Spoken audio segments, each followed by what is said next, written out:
I now give the floor to His Excellency Mr. Muhammad Shehbaz Sharif, Prime Minister of the Islamic Republic of Pakistan. Thank you very much, Madam President.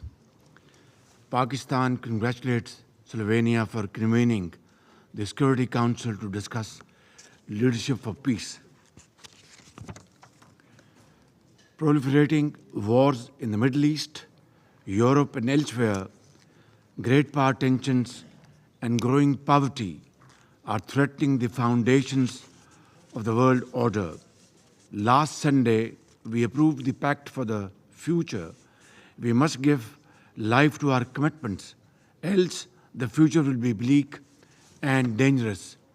First, we must compel Israel to halt its genocidal war in Gaza and prevent its attempt to provoke a wider conflict in the Middle East. Bombing in Beirut is most condemnable.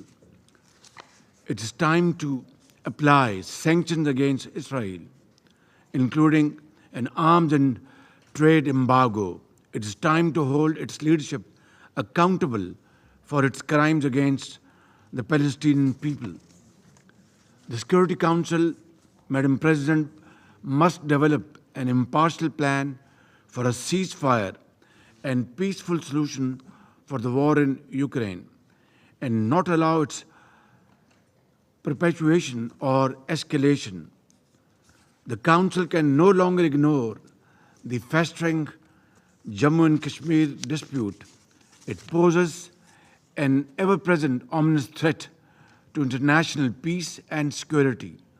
The Council must call for a halt to the massive violations of the fundamental rights of the Kashmiri people and implement its own resolution that demand a plebiscite for self-determination in Kashmir Valley.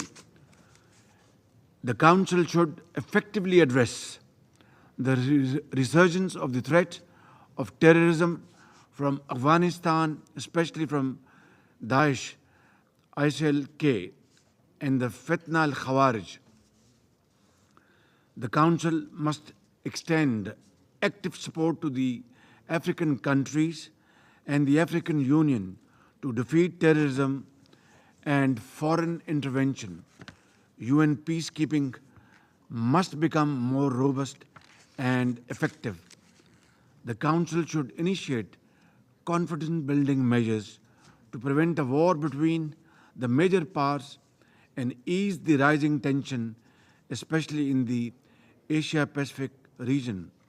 Healthy competition between governments is very healthy and good, but must not take the shape of ugly confrontation.